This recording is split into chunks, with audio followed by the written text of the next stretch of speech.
إن الحمد لله نستعينه ونستغفره ونعوذ بالله من شرور أنفسنا ومن سيئات أعمالنا. من يهد الله فلا مضل له ومن يضلل فلا هادي له، وأشهد أن لا إله إلا الله وحده لا شريك له، وأشهد أن محمدًا عبده ورسوله. يا أيها الذين آمنوا اتقوا الله حق تقاته ولا تموتن إلا وأنتم مسلمون. يا أيها الناس اتقوا ربكم الذي خلقكم من نفس واحدة وخلق منها زوجها وبث منهما رجالا كثيرا ونساء. واتقوا الله الذي تساءلون به والأرحام إن الله كان عليكم رقيبا. يا أيها الذين آمنوا اتقوا الله وقولوا قولا سديدا يصلح لكم أعمالكم ويغفر لكم ذنوبكم، ومن يطع الله ورسوله فقد فاز فوزا عظيما. أما بعد، إن أصدق الحديث كتاب الله، وأحسن الهدي هدي محمد صلى الله عليه وسلم، وشر الأمور محدثاتها، وكل محدثة بدعة، وكل بدعة ضلالة، وكل ضلالة في النار. لائق تکریم سامعین مکرم، آج 22 جمادی الاولی 1447 ہجری ہے، اور یہ ہفتے کا سید الایام جمعہ المبارک کا دن ہے۔ اللہ سبحانہ و تعالیٰ کی بے شمار نعمتیں ہیں، اور اللہ سبحانہ و تعالیٰ ہمیں ایسے موسم عطا کرتا ہے کہ ہم اپنے آپ کو ان عبادات میں مشغول کر کے اللہ کی رحمت کو حاصل کر سکیں۔ اسی طرح موسم سرما، آج کے جو خطبے کا موضوع بھی یہی ہے کہ موسم سرما کے آداب اور مسائل۔ یہ جو موسم ہے سردی کا، اس کے آداب اور اس کے مسائل کیا ہے؟ شریعت نے ہمیں ہر چیز میں رہنمائی کی ہے، کوئی بھی ایسی چیز نہیں کہ اللہ سبحانہ و تعالیٰ نے شریعت میں کسی چیز کو خالی چھوڑا۔ اور اس موسم میں ایک مومن کے لیے خصوصی انعام اور نیکیاں کمانے کا ایک بہترین موقع ہے، جس میں ذرا سی مشقت کو جھیل کر نہایت آسانی سے اپنی نجات کا سامان تیار کر سکتا ہے، اس کو اکٹھا کر سکتا ہے، آخرت کے بڑے بڑے ذخیرے جمع کیے جا سکتے ہیں۔ سیدنا ابو سعید الخدری رضی اللہ عنہ وہ روایت کرتے ہیں اللہ کے رسول صلی اللہ علیہ وسلم سے، الشتاء ربیع المؤمن، یہ جو سردی کا موسم ہے یہ مومن کے لیے بہار کا موسم ہے۔ اللہ اکبر، یہ مومن کے لیے بہار ہے۔ اور قصر نہارہ فصام، اس کے دن چھوٹے ہوتے ہیں تو مومن ان چھوٹے دنوں کا فائدہ اٹھاتے ہوئے روزہ رکھ لیتا ہے۔ وطال لیلہ، اور اس کی راتیں طویل ہوتی ہیں، اس طویل راتوں میں اپنی نیند پوری کر کے کیا کرتا ہے؟ فقام، اور رات کو تہجد کی نماز بھی ادا کر سکتا ہے۔ اللہ اکبر، یہ دو عظیم کام جو آپ گرمی کے موسم میں آپ کے لیے مشقت کا باعث بنتے ہیں، آپ کے لیے پریشانی ہو سکتی ہے، لیکن اس موسم میں جو سردی کے موسم میں دن بہت ہی چھوٹے ہیں، غالباً 12 گھنٹے کا بھی دن نہیں بنتا، تو مومن کے لیے یہ بہار ہے۔ وہ روزہ رکھ لیتا ہے اور رات کو اچھی خاصی نیند پوری کر کے رات کو قیام بھی کر سکتا ہے۔ سنن الکبریٰ البیہقی اور مسند احمد میں یہ روایت موجود تھی، اور اس کی اسناد حسن درجے کی ہے۔ سیدنا عمر بن الخطاب فرماتے ہیں، ہمارے ہاں نام رکھنے کا بڑا شوق ہے اور رکھنا بھی چاہیے، لیکن ان شخصیات کی زندگی کو بھی پڑھیں کہ انہوں نے اپنی زندگی میں کیا کیا کیا؟ عمر ابن الخطاب فرماتے ہیں حلیۃ الاولیاء کے اندر، اور اس کی سند بھی صحیح ہے، الشتاء غنیمۃ العابدین، یہ سردی کا موسم عبادت کرنے والوں کے لیے غنیمت ہے۔ اللہ اکبر، یعنی ایک مومن اس موسم میں، اس سردی کے دنوں میں اس کا فائدہ اٹھاتا ہے اور اللہ سبحانہ و تعالیٰ کی عبادات میں مشغول رہتا ہے۔ عبید بن عمیر جو تابعی ہیں رحمہ اللہ، وہ فرماتے ہیں کان یقال اذا جاء الشتاء، کہ جب صحابہ کرام کے دور میں جب سردی کا موسم آتا، یا اہل القرآن طال اللیل لصلاتکم، تو صحابہ کرام کہا کرتے اے اہل قرآن، قرآن کی تلاوت کرنے والے، راتیں لمبی ہو گئی ہیں، اب اپنی راتوں میں قیام کر لو، وقصر النہار لصیامکم، اور اس کے دن چھوٹے ہو گئے ہیں تاکہ تم اس کے روزے رکھ سکو، فاغتنموا، اس سے فائدہ اٹھا لو۔ کیوں؟ زندگی بڑی مختصر ہے، اس چھوٹے سی زندگی کے اندر جتنا فائدہ اٹھا سکو گے اٹھا لو۔ اس حدیث کو مصنف ابن ابی شیبہ نے صحیح سند کے ساتھ نقل کیا ہے۔ موسم سرما عبادت الہی کے لیے قیمتی لمحات ہے۔ اللہ اکبر، دنیا کے مشاغل، تجارت، کام دھندے انسان کو ذکر الہی اور عبادت سے غافل کر دیتے ہیں۔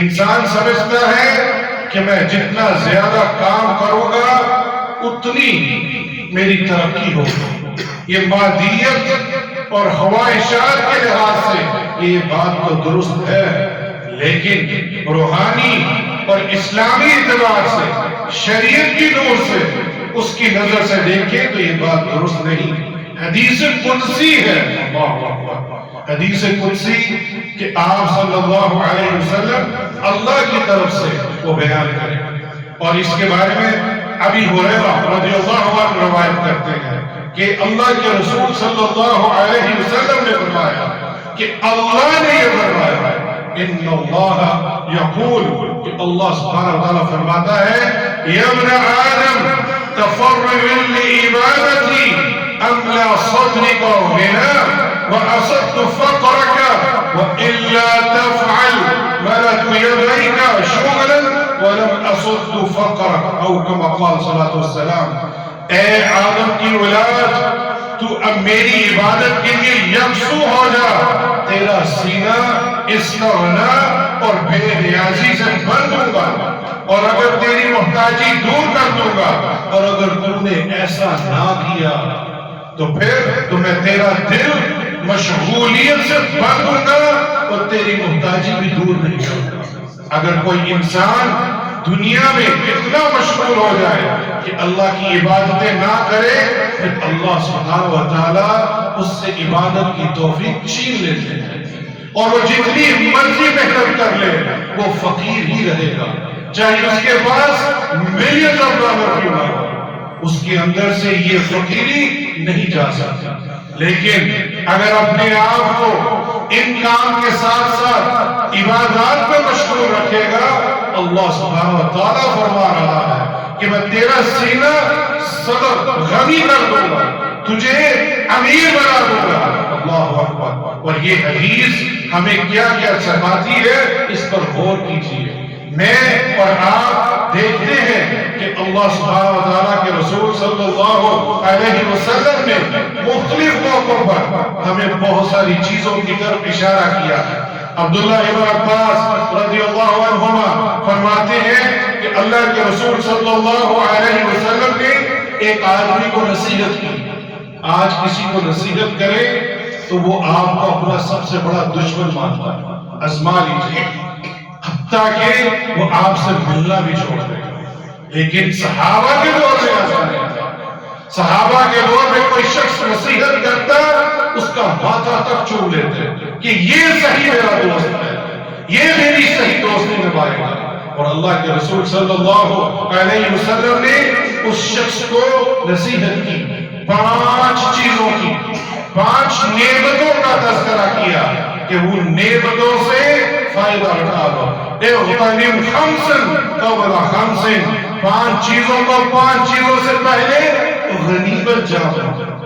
اور یقین جانے یہ 5 چیزیں جب آپ سنیں گے ہم اس کو ضائع کر رہے ہیں۔ کیا فرمایا اللہ کے رسول نے؟ شبابک قبل حرمک، اپنی جوانی کو بڑھاپے سے پہلے۔ اللہ اکبر۔ اے معاشر الشباب، اے نوجوانوں، اپنے آپ کو عبادت میں مشغول کر دو، اپنی قوت طاقت کو اللہ کی عبادت میں لگاؤ۔ جب تم بوڑھے ہوگے تمہاری وہ عبادتیں جو تم نہیں کر سکو گے اللہ پھر بھی لکھ کے رکھے گا۔ اللہ اکبر۔ یہ ہے غفور الرحیم، اس کے لیے محنت کرنی ہوگی۔ اپنی جوانی کو عبادات میں لگاؤ تاکہ بڑھاپے سے پہلے تم یہ نہ سوچو کہ میں نے کیا کیا ہے۔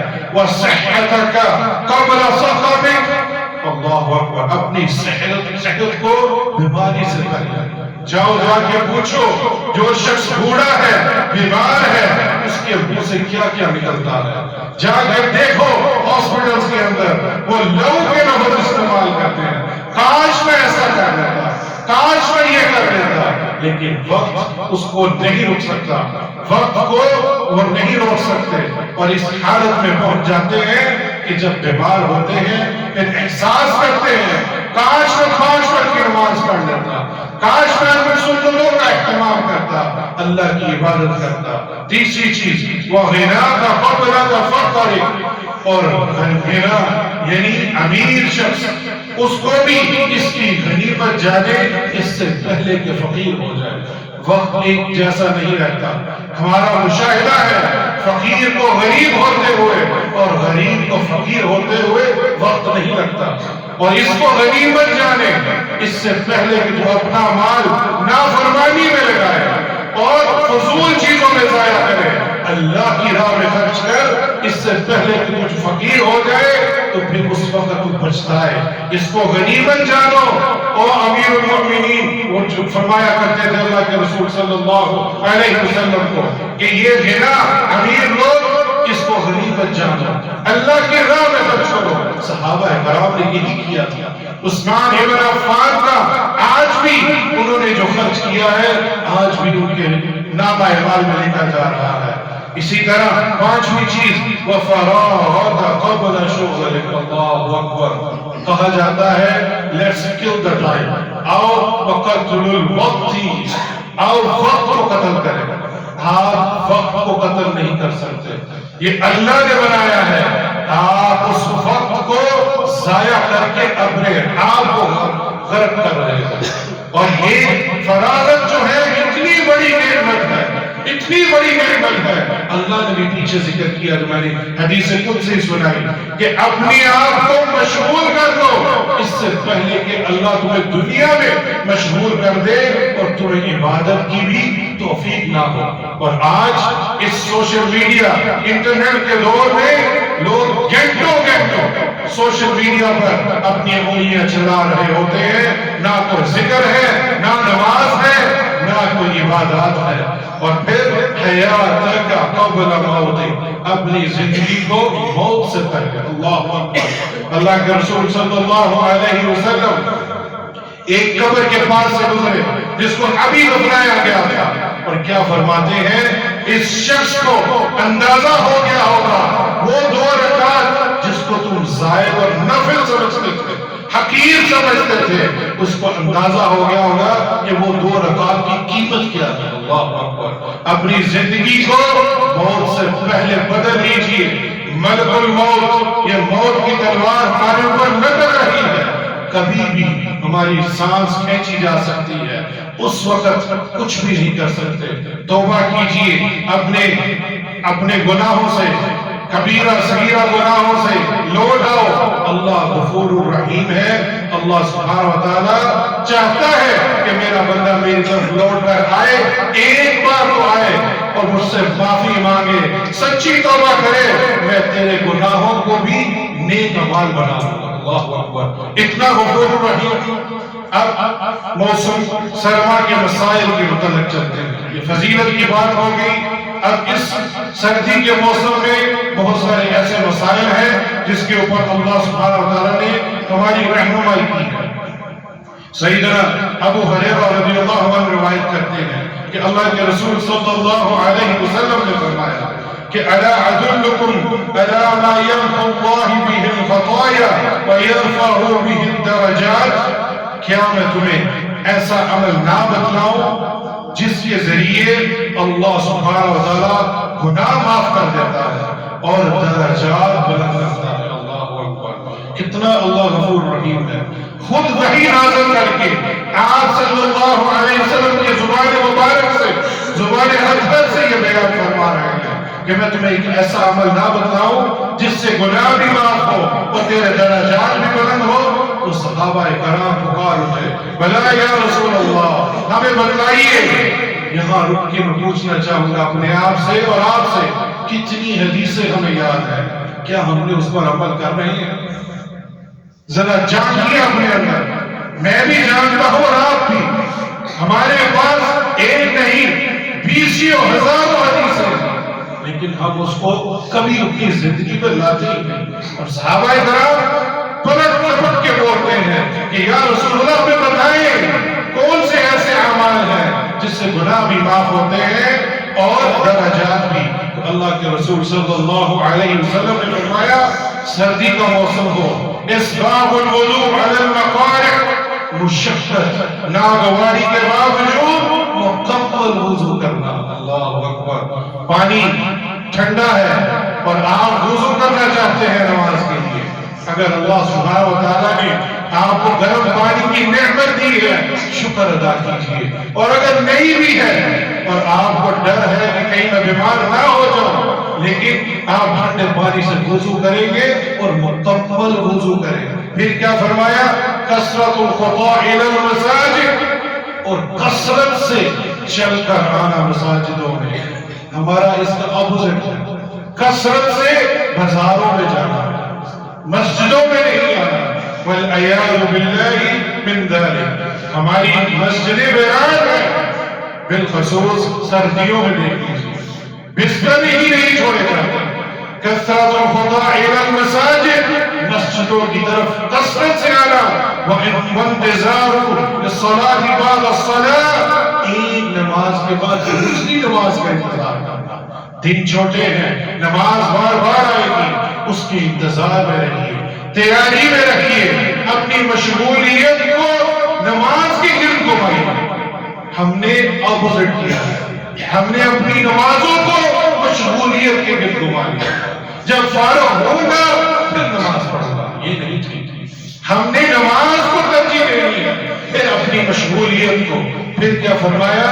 فَذَلِكُمُ الرِّبَاطُ، یہ رباط ہے، اور رباط کے معنی ہے اپنے نفس کو اللہ کی اطاعت میں روکنا۔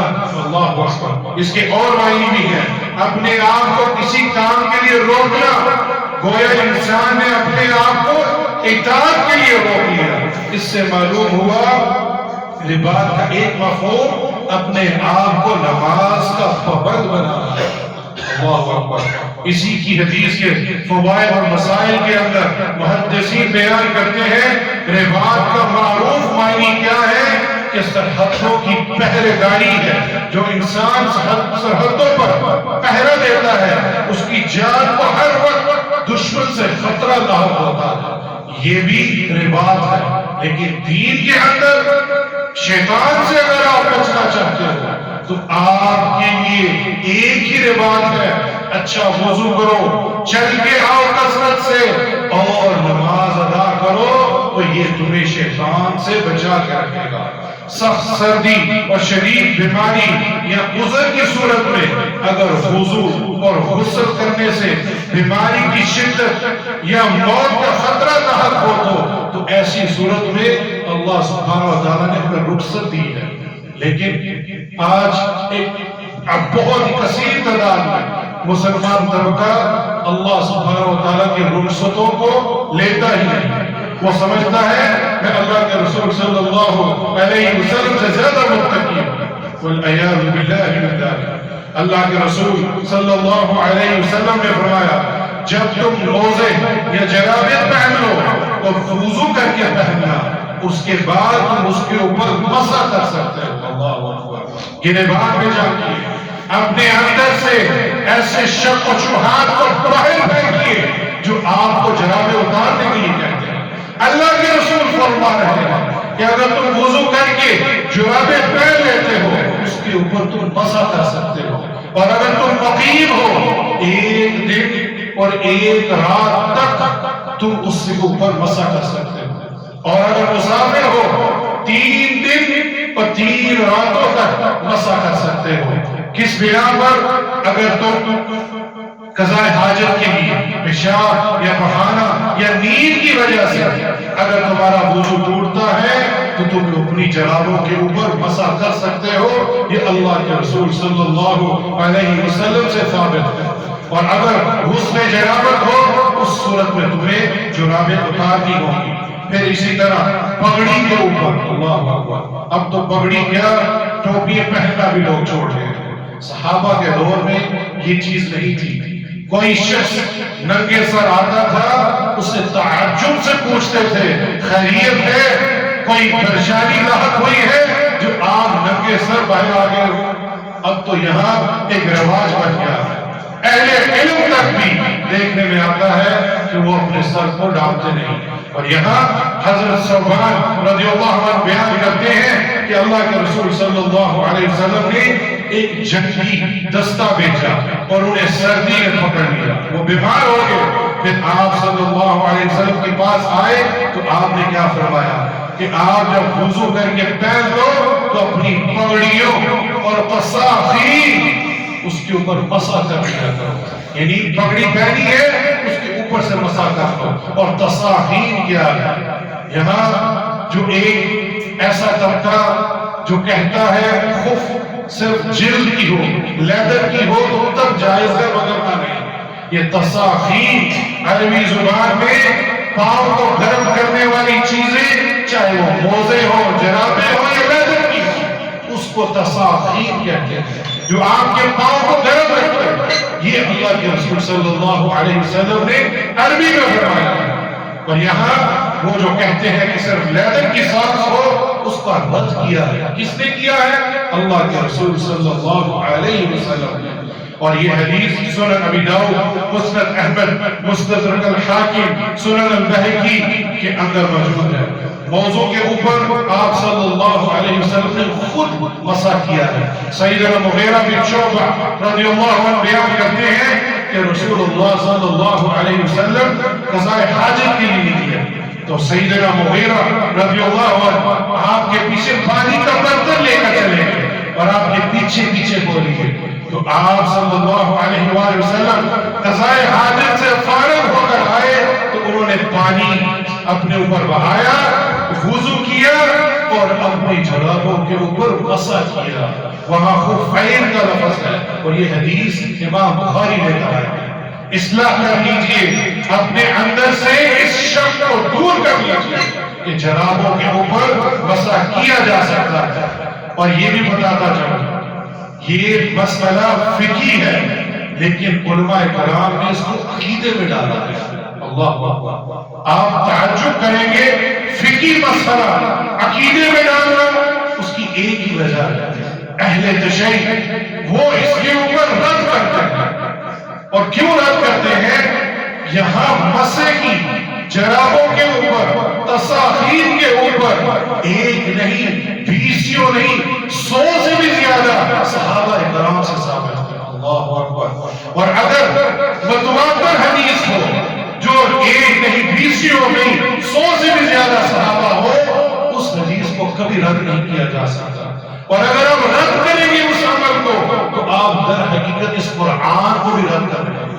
یہ قرآن بھی صحابہ نے ہم تک پہنچایا ہے، یہ متواتر کے ساتھ آیا ہے۔ اور یہ فقہی مسئلہ جرابوں کے اوپر مسح کرنا عقیدے میں ڈالنے کا مقصد بھی یہ ہے کہ یہ لوگ صحابوں کا رد کرتے ہیں۔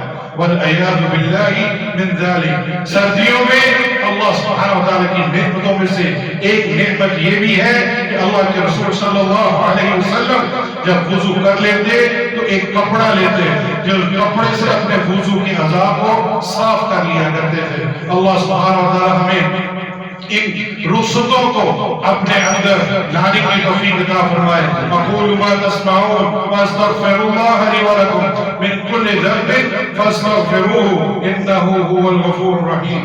الحمد للہ والصلاة والسلام علی رسول اللہ، اما بعد۔ سخت سردی کے موسم میں تیمم کرنا جائز ہے، یہ بھی اللہ کے رسول صلی اللہ علیہ وسلم سے ثابت ہے۔ سیدنا عمر بن العاص رضی اللہ عنہ فرماتے ہیں غزوہ ذات السلاسل میں مجھے احتلام ہوا اور میں جنبی ہو گیا اور سخت شدید سردی تھی اور مجھے ڈر تھا کہیں میں خراب نہ ہو جاؤں، تو آپ نے کیا کیا؟ صحابی رسول نے تیمم کیا اور جا کر جماعت بھی کروائی۔ اللہ اکبر۔ اور پھر یہ بات آپ صلی اللہ علیہ وآلہ وسلم تک پہنچی تو سیدنا عمر کیا فرماتے ہیں؟ پورا قصہ بیان کرتے ہیں رضی اللہ عنہ کہ اس مجبوری کے وقت جب میں جنبی ہوا احترام کی وجہ سے تو مجھے ڈر تھا میں کہیں مار نہ جاؤں، قتل نہ کر دیا جاؤ یا موت نہ میرے اوپر آ جائے، تو مجھے اللہ کا وہ پیغام یاد آیا وَلَا تَقْتُلُوا أَنفُسَكُمْ إِنَّ اللَّهَ كَانَ بِكُمْ رَحِيمًا۔ اپنے آپ کو ہلاک نہ کرو، کچھ شک نہیں اللہ تم پر مہربان ہے۔ اللہ اکبر۔ یہ سننا تھا اللہ کے رسول صلی اللہ علیہ وسلم۔ فضحك رسول اللہ صلی اللہ علیہ وسلم ولم يقل شيئا۔ آپ صلی اللہ علیہ وسلم مسکرا اٹھے فضحك، یہ بات سن کر، اور آپ نے کچھ بھی اسے نہیں کہا۔ سنن ابی داؤد کے اندر یہ روایت موجود ہے۔ اگر ہمیں کوئی تکلیف ہو، یہ ڈر ہو کہ ہمیں ٹھنڈے پانی سے نہانے سے اس حالت جنابت میں موت آ سکتی ہے، تو رخصت دی ہے کس نے؟ اس رب نے، اور آپ صلی اللہ علیہ وسلم نے اس کو اپنایا ہے اور مسکرا کر کوئی منع نہیں کیا، یعنی آپ نے اس کی اس عمل کو قبول کیا ہے۔ اسی طرح رسول اللہ صلی اللہ علیہ وسلم نے 3 چیزوں پہ منع فرمایا ہے کہ نماز کے وقت اپنے منہ کو مت ڈھانپو، یہ سنن ابن ماجہ کے اندر یہ روایت ہے۔ اور دوسری چیز یہ اکثر اور عام ہے، لوگ بڑی سی چادر لے کر مکل مار لیتے ہیں اپنے اندر اور اس طرح لپیٹ لیتے ہیں کہ آپ کے ہاتھ باہر نہیں نکلتے۔ اللہ کے رسول صلی اللہ علیہ وسلم نے امام بخاری اس حدیث کو لے کر آئے ہیں کہ اس کو منع فرمایا ہے کہ آپ اس طرح اپنی چادر میں لپیٹ لو کہ آپ باہر نہ ہاتھ نکال سکو، تو اس چیز کا خیال رکھیں۔ اور تیسری چیز، کچھ لوگ اتنی لمبی چادر لے کر آتے ہیں کہ وہ لٹکا لیتے ہیں، اس چیز کو بھی اللہ کے رسول صلی اللہ علیہ وسلم نے منع فرمایا ہے، اور یہ حدیث سنن ترمذی کے اندر صحیح سند کے ساتھ موجود ہے۔ اللہ سبحانہ وتعالی مجھے سب سے پہلے اور آپ سب کو ان باتوں پر عمل کرنے کی توفیق عطا فرمائے۔ ان اللہ وملائکتہ یصلون علی النبی یا ایھا الذین آمنوا صلوا علیہ وسلموا تسلیما۔ اللهم صل على محمد وعلى آل محمد كما صليت على إبراهيم وعلى آل إبراهيم إنك حميد مجيد۔ اللهم بارك على محمد وعلى آل محمد كما باركت على إبراهيم وعلى آل إبراهيم إنك حميد مجيد۔ یا اللہ مجھے اور آپ سب سننے والوں کو اس موسم میں زیادہ سے زیادہ عبادت کرنے کی توفیق عطا فرمائے۔ یا اللہ ہمیں بوڑھے ہونے سے پہلے اس بیماری میں عبادت کرنے کی توفیق عطا فرما، بیماری سے پہلے اس صحت میں اللہ کی عبادت کرنے کی توفیق عطا فرما، مشغول ہونے سے پہلے اس فراغت میں اللہ کی عبادت کرنے کی توفیق عطا فرما۔ یا اللہ جو بیمار ہے ان کو شفاء کاملہ اور عاجلہ عطا فرما۔ اللہم اشف مرضانا ومرضى المسلمین۔ یا اللہ میرے والد محترم کو جو کہ اب بستر پر ہے، یا اللہ ان کو شفاء کاملہ اور عاجلہ عطا فرما۔ یا اللہ ان کی یہ بیماری ان کی گناہوں کا کفارہ بنا دے۔ یا اللہ ہمیں ان کی خدمت کرنے کی، ٹوٹی پھوٹی خدمت کرنے کی توفیق عطا فرما۔ جتنے بھی لوگ بیمار ہیں یا اللہ ان کو شفاء کاملہ اور عاجلہ عطا فرما۔ یا اللہ جو وفات پا چکے ہیں ان کی قبروں کو جنت کا باغ بنا دے. اللہم اغفر للمؤمنین والمؤمنات والمسلمین والمسلمات الاحیاء منهم والاموات. ربنا تقبل منا انك انت السميع العليم وتب علينا انك انت التواب الرحيم. عباد الله ان الله يأمر بالعدل والاحسان وإيتاء ذي القربى وينهى عن الفحشاء والمنكر والبغي يعظكم لعلكم تذكرون. وأقيموا الصلاة.